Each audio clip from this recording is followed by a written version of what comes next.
Exam का परीक्षा का आयोजन आज होने जा रहा है। बड़ी जानकारी हम आपको दे रहे हैं। आज री नीट परीक्षा का आयोजन होने जा रहा है। 564 शहरों के 5000 से ज्यादा सेंटर्स पर आयोजन होगा। परीक्षा में 22.79 लाख छात्र शामिल होंगे। दोपहर 2 बजे से शाम 5:15 तक ये परीक्षा होगी। जयपुर जिले में 103 परीक्षा केंद्र बनाए गए हैं, जहां पर 37,108 अभ्यर्थी परीक्षा देंगे। परीक्षा को लेकर सुरक्षा के पुख्ता इंतजाम किए गए हैं। पहली बार एयरफोर्स ने पेपर पहुंचाए हैं। तो बड़ी जानकारी और बड़ी खबर हम आपको साझा कर रहे हैं इस एग्जाम को लेकर। आपको बता दें कि छात्र कोई भी धार्मिक प्रतीक, कलावा, पगड़ी, हिजाब पहने हैं तो उसे एग्जाम सेंटर पर एंट्री दी जाएगी। परीक्षा के लिए हल्के कपड़े, फुल स्लीव्स के कपड़े या ऊनी कपड़े भी पहन सकते हैं। पारदर्शी पानी की बोतल लेकर जाएं। साधारण चप्पल या कम हील वाले फुटवेयर भी पहन सकते हैं। और क्या नहीं लेकर जा सकते? Mobile phone, smart watch, Bluetooth device, earphone या कोई भी अन्य इलेक्ट्रॉनिक सामान नहीं लेकर जा सकते हैं। मेटल की चीजें, बड़े बकल वाले बेल्ट और भारी ज्वेलरी और एसेसरीज नहीं लेकर जा सकते हैं।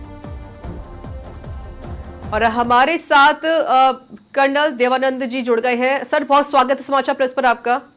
जी सुची जी, आपका भी धन्यवाद। जय हिंद, प्रणाम। जय हिंद सर। देखिए सर, आज नीट का री एग्जाम होने जा रहा है। हालांकि पहले भी ये एग्जाम लीक हो चुका है। इस बार बहुत बड़ी परीक्षा अभ्यर्थियों की भी है, इसके साथ साथ ये परीक्षा प्रशासन की भी होने वाली है।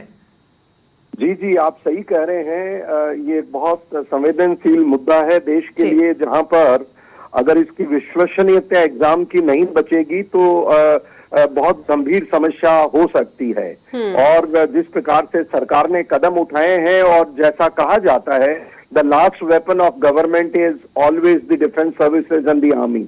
एंड उसी मद्देनजर जो सुनने में आया है और जो हम देख रहे हैं कि भारतीय सेना इसके अंदर इन्वॉल्व हुई है और पेपर्स के इस काम को सफल कराने में अपना योगदान कर रही है, जो एक बहुत अच्छी चीज देखने में नजर आई है। और देखिए, मुझे आज सैनिक होने के नाते गर्व की अनुभूति हो रही है कि मैं एक सैनिक रहा हूं और आज भी मां भारती का सैनिक हूं, कि जिसके ऊपर देश इतना भरोसा करता है, जो कि अपने जीवन का बलिदान देने में भी कभी पीछे नहीं हटता है।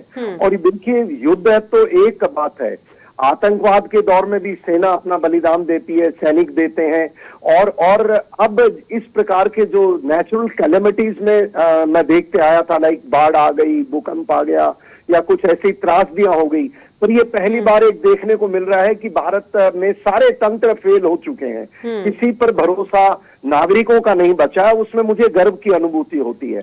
पर मैं यहाँ आपके चैनल के माध्यम से देश के सामने दो बातें आग्रह करना चाहूंगा, नागरिकों से, सरकारों से। देखिए, सैनिक सदैव बलिदान देने के लिए तैयार रहता है, पर जब सैनिक की किसी कारण सेवा काल में मौत हो जाती है, जिस प्रकार सामान्य नौकरियों के अंदर उनके आश्रित परिवार और वीर नारी के लिए, जो हम कहते हैं, उनके लिए अनुकंपा नौकरी दी जाती है, तो ये मुझे आज तक समझ में नहीं आया कि आज तक कानून नहीं बनाया केंद्र सरकार ने। मैं देश से आग्रह करूंगा, जब आप सैनिकों पर इतना मान सम्मान करते हैं, विश्वास रखते हैं, तो क्या उन सैनिकों की वीर नारी या जो पत्नी बच जाती है किसी भी कारण मौत होने के, उसको एक अनुकंपा नौकरी दिए जाने का क्या देश को कानून नहीं बनाना चाहिए? मैं मानता हूं आपकी आत्मा, अंतरात्मा से आवाज आएगा कि पूरा देश उस वीर नारी के पीछे खड़ा है और अनुकंपा नौकरी दी जाए। दूसरी एक और बड़ा गंभीर आजकल नैरेटिव एक न्यूज में देखने में आया है कि सेना के जो अधिकारी हैं, उनको अधिकारियों की बहुत सारी चर्चाएं पब्लिक डोमेन में है, जो अच्छी बात नहीं है। सरकार को ध्यान देते हुए एक एनएफयू का मुद्दा चल रहा है, नॉन फंक्शनल अपग्रेडेशन।